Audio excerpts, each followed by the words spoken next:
वो देखो बेचारे ताज भाई बेचारे उचाले गए थे, उनके भी मार दी। वो देखो मार दिया कुत्ते ने। नहीं नोई ने मारा है।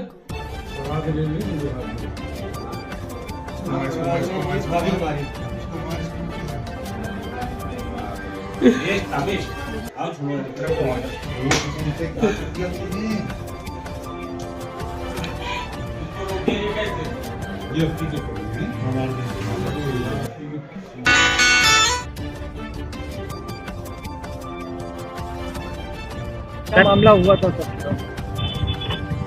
अरे बताते भाई वो घर पे लल्लन खां और उनका लड़का आए थे, फरीद का घर था, वहीं पर गोली चला दी उन्होंने। और क्या, हम तो थे नहीं मौजूद, हम आपको क्या गलत बता देते। बताया जा रहा है कि पहले वहाँ पे कुछ बातचीत हुई, उसके बाद घर पे आकर बातचीत कुछ नहीं हुई। एक बंटवारे का था सिलसिला, जिसको कि आज निरस्त भी कर दिया गया था। अब ये दबंगई दिखा के कहते थे कि नफा 3 लोग डेथ हुई है। कुछ घायल वगैरह भी क्या है? हमें नहीं मालूम। हम तो जब पहुंचे तो 2 जो जिंदा लग रहे थे उनको हमने गाड़ी में डाल के सीधा सरकारी अस्पताल मलियाबाद पहुंचाया। लल्लन खां जिनके ऊपर मुख्य आरोप है, वो किस प्रवृत्ति? वो नहीं, उनका लड़का, वो तो गुंडे बदमाश हैं।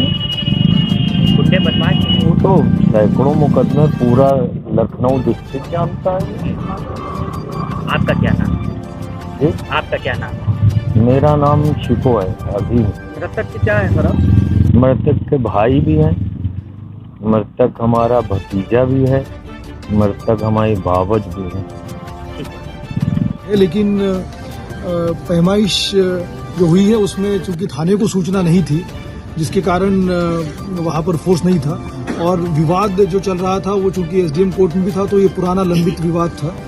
तो अभी इस पूरे प्रकरण की जानकारी की जाएगी। लेकिन इसमें जो महत्वपूर्ण बात आई है कि यहाँ जिस तरह की बात हुई है परिवार से, और जिस तरह से उनका एक दूसरे से रिश्तेदारी है, जान पहचान थी इनकी, वाद विवाद जब बढ़ा तो उसके बाद असलाह का प्रयोग किया गया है। हम इसमें शीघ्र इन लोगों की गिरफ्तारी करके बहुत सख्त कार्रवाई करेंगे। क्या कोई आरोपी हिस्ट्री शीटर है? कोई आरोपी जो बता रहे लल्लन क्या वो हिस्ट्री शीटर भी है? और अगर हिस्ट्री शीटर है तो उसका असलाह कैसे बना जाए? इन सब चीजों की जानकारी की जाएगी। अभी परिवार से जो बात हुई तो उन्होंने कहा कि उनके ऊपर मुकदमे हैं, और इसके बावजूद जो है वो वर्ष 2000 में इनका असलाह बनने की बात संज्ञान में आई है। इस प्रकरण की विस्तार से जांच करने की आवश्यकता है, क्योंकि अगर उनके विरुद्ध कोई अगर अभियोग पंजीकृत है तो किस प्रकार से इनका असलाह बना, ये भी संज्ञान में आया कि उनके पास एक पासपोर्ट है। अब ये किस तरह से हुआ, ये भी एक जांच का विषय रहेगा, क्योंकि जो एक्यूज्ड है, मेन एक्यूज्ड जो सिराज अहमद है, उनके 2 बेटे पोलैंड में रहते हैं। तो ये बताया गया कि वो वहाँ उन्होंने विजिट किया था। तो ये भी पूरे प्रकरण की जांच की जाएगी, और सारे तथ्य जब सामने आएंगे तो आपके सामने रखे जाएंगे। अगर लेखपाल कितने लोग इसमें शामिल रहे हैं, क्या संख्या है? अभी जो हमें एफआईआर के लिए एप्लीकेशन दिया जा रहा है, बट अभी तक की हमारी जानकारी के अनुसार इसमें 3 व्यक्ति थे। अभी और भी इसमें जांच करेंगे तो पता चलेगा इसमें और कितने लोग थे। सर, क्या लेखपाल अगर उसकी कोई गलती होती है उस पर कार्रवाई? अभी गलती तो नहीं कहेंगे, क्योंकि उसमें वो वहां पर पैमाइश करने गए थे। अगर थाने को सूचना दी जाती तो उसमें और अच्छे प्रबंध किए जा सकते थे, बट ये विषय इस समय नहीं है। इस समय मुख्य रूप से जो ये जघन्य घटना कारित की गई है, और जिन लोगों ने अपने लाइसेंसी असलाह का प्रयोग करके इस तरह से अपने परिवार के ही लोगों को चोट पहुंचाई है, उनके विरुद्ध कार्रवाई करने की है, वो हम करेंगे। और बाद में फिर उसमें सक्षम अधिकारियों को, जिलाधिकारी और सभी लोगों को इसके बारे में विस्तृत रिपोर्ट दी जाएगी। क्या प्राइमरी इन्वेस्टिगेशन में आपके सामने आया और गलती किसकी रही? पैमाइश से चूंकि शुरुआत हुई थी। अभी हमने परिवार वालों के साथ में वार्ता की है। ये बहुत ही दुखद आपराधिक घटना है, जिसमें जो अपराधी है वो हिस्ट्री सीटर है, और उसने अपने ही परिवार के लोगों की यहाँ पर हत्या की है।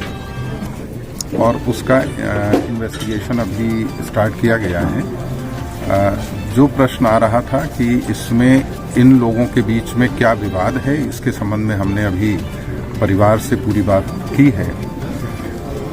उनका कहना ये है कि ज़मीन संबंधी ये दोनों सगे भाई हैं। इनके लल्लन के भाई हैं सलीम, जिनकी बेटी को लल्लन और उसके बेटे ने गोली मारी है। ये दोनों सगे भाई हैं और इनका आपस में कोई ज़मीन का विवाद नहीं है, ऐसा इनका कहना है। लेकिन एक संयुक्त खाता था जिस पर कि बंटवारे का मुकदमा हुआ था और बंटवारे का वाद निर्णीत हुआ था 2013 में। उसके बाद उसकी निगरानी 2018 में की गई थी, जो कि अभी कमिश्नरी में उसकी अपील चल रही है। इसी बीच में अभी जनवरी में एक पक्ष ने, इसमें बहुत सारे पक्षकार थे, 7-8 पक्षकार थे, उसमें एक पक्षकार ने उस आदेश के एग्जीक्यूशन के लिए आवेदन किया था एसडीएम के समक्ष, और एसडीएम ने तहसीलदार को, तहसीलदार ने कानून गो को निर्देशित किया नियमानुसार कार्यवाही के लिए। तो उसके तहत लेखपाल के द्वारा नोटिस जारी किए गए थे। जितने भी पक्षकार थे वो सामान्यतया नोटिस जारी किए जाते हैं, और उसमें किसी भी पक्ष को अगर कोई भी बात कहनी होती है, जैसे कोई कोर्ट में गया हुआ है और वहाँ से कोई स्थगन आदेश है या कोई दूसरा आदेश किसी कोर्ट का है, तो वो उसको प्रस्तुत करना होता है और उसके बाद में फिर आगे की कार्यवाही डिसाइड की जाती है। तो नोटिस का मतलब होता है सभी पक्षों को सूचना दिया जाना। वो सूचना दी गई थी और उसके तहत आज की तिथि नियत की गई थी। तो ऐसा संज्ञान में आया है कि आज वो एक्टिविटी होने से पहले ये लेखपाल को पता चला कि उस पर कोई स्थगन का आदेश है, तो आज ये पैमाइश नहीं की जा सकती है, और उसने पक्षकारों को इन्फॉर्म किया। इनके द्वारा भी ये बताया गया कि लेखपाल ने मना कर दिया कि आज पैमाइश नहीं हो सकती है। अब वो पूरा डिटेल उनके द्वारा बताया गया है। तो ऐसी स्थितियों में जब विवाद होता है या किसी भी कोर्ट का स्थगन आदेश होता है, तो उस कार्यवाही को रोक दिया जाता है। नोटिस के बाद में चूंकि सभी पक्षों को पता लगता है, तो वो सभी अपनी बात बताते हैं। इसके बाद ये वहां से चले आए थे और इनके पीछे पीछे जो अपराधी थे वो इन्हीं के सगे भाई थे, और वो इनके पीछे पीछे आए यहाँ पर। और यहाँ घर पहुँचने के बाद उनका सीसीटीवी फुटेज अभी पुलिस के लिए मिला है। उसमें इनके द्वारा ये बताया जा रहा है कि कुछ यहाँ पर विवाद हुआ, आपसी कुछ विवाद था, और उसके बाद उन्होंने गोली चला दी।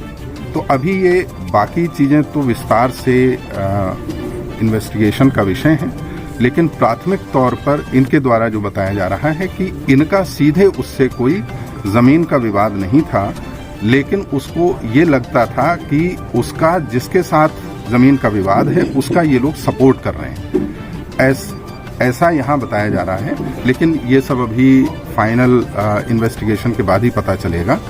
तो इसमें तहरीर दी गई है और ड्राइवर की गिरफ्तारी हो चुकी है, और बाकी भी गिरफ्तारी जल्दी ही होगी। इस घटनाक्रम में सर जो मुख्य अभियुक्त है उनके ऊपर कई मुकदमे हैं, 20 से ज्यादा मुकदमे, ऐसे में उनके पास लाइसेंसी असलहे मौजूद होना, तो क्या इसमें भी प्राइमरी इन्वेस्टिगेशन आपकी तरफ से की गई है, या मालूम पड़ा है कि मुकदमे होने के बाद भी उनके पास लाइसेंस है? नहीं, अभी इसके बारे में पूरी सूचना इकट्ठी की जा रही है और वो भी इमीडिएटली एक्शन लिया जाएगा उस पर।